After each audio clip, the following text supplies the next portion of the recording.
Numbers 14. Then all the congregation raised a loud cry, and the people wept that night. And all the people of Israel grumbled against Moses and Aaron. The whole congregation said to them, "Would that we had died in the land of Egypt, or would that we had died in this wilderness! Why is the Lord bringing us into this land to fall by the sword? Our wives and our little ones will become a prey. Would it not be better for us to go back to Egypt?" And they said to one another, "Let us choose a leader and go back to Egypt." Then Moses and Aaron fell on their faces before all the assembly of the congregation of the people of Israel. And Joshua, the son of Nun, and Caleb, the son of Jephunneh, who were among those who had spied out the land, tore their clothes, and said to all the congregation of the people of Israel, "The land which we passed through to spy it out is an exceedingly good land. If the Lord delights in us, He will bring us into this land and give it to us, a land that flows with milk and honey." Only do not rebel against the Lord, and do not fear the people of the land, for they are bread for us. Their protection is removed from them, and the Lord is with us. Do not fear them. Then all the congregation said to stone them with stones. But the glory of the Lord appeared at the tent of meeting to all the people of Israel. And the Lord said to Moses, "How long will this people despise me? And how long will they not believe in me, in spite of all the signs that I have done among them? I will strike them with the pestilence and disinherit them. And I will make of you a nation greater and mightier than they."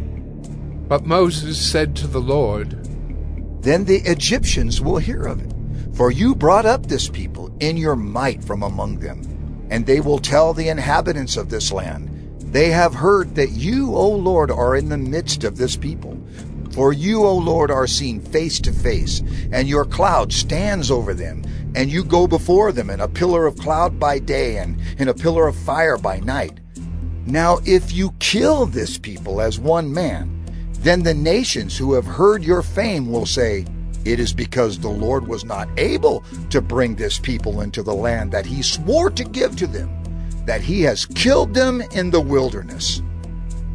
And now, please, let the power of the Lord be great as you have promised, saying, 'The Lord is slow to anger and abounding in steadfast love, forgiving iniquity and transgression, but He will by no means clear the guilty, visiting the iniquity of the fathers on the children to the third and the fourth generation.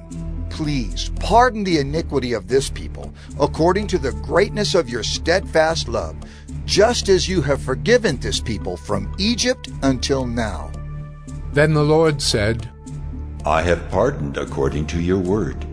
But truly, as I live, and as all the earth shall be filled with the glory of the Lord, none of the men who have seen my glory and my signs that I did in Egypt and in the wilderness, and yet have put me to the test these 10 times, and have not obeyed my voice, shall see the land that I swore to give to their fathers. And none of those who despised me shall see it. But my servant Caleb, because he has a different spirit and has followed me fully, I will bring into the land into which he went, and his descendants shall possess it. Now, since the Amalekites and the Canaanites dwell in the valleys, turn tomorrow and set out for the wilderness by the way to the Red Sea." And the Lord spoke to Moses and to Aaron, saying, "How long shall this wicked congregation grumble against me? I have heard the grumblings of the people of Israel, which they grumble against me. Say to them, 'As I live, declares the Lord, what you have said in my hearing I will do to you. Your dead bodies shall fall in this wilderness, and of all your number listed in the census from 20 years old and upward, who have grumbled against me, not one shall come into the land where I swore that I would make you dwell, except Caleb the son of Jephunneh, and Joshua the son of Nun. But your little ones, who you said would become a prey, I will bring in, and they shall know the land that you have rejected.'" But as for you, your dead bodies shall fall in this wilderness, and your children shall be shepherds in the wilderness 40 years, and shall suffer for your faithlessness, until the last of your dead bodies lies in the wilderness, according to the number of the days in which you spied out the land, 40 days, a year for each day. You shall bear your iniquity 40 years, and you shall know my displeasure. I, the Lord, have spoken. Surely this will I do to all this wicked congregation who are gathered together against me.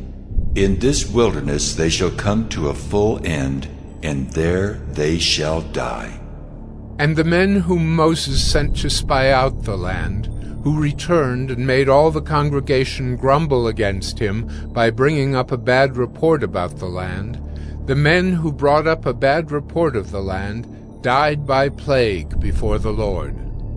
Of those men who went to spy out the land, only Joshua the son of Nun and Caleb the son of Jephunneh remained alive.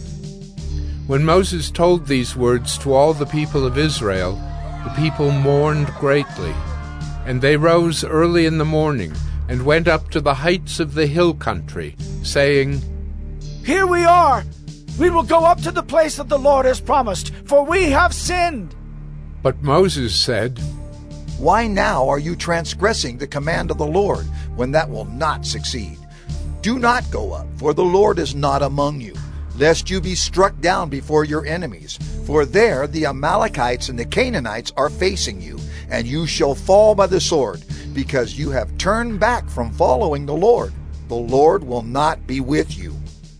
But they presumed to go up to the heights of the hill country, although neither the ark of the covenant of the Lord nor Moses departed out of the camp. Then the Amalekites and the Canaanites who lived in that hill country came down and defeated them and pursued them, even to Hormah.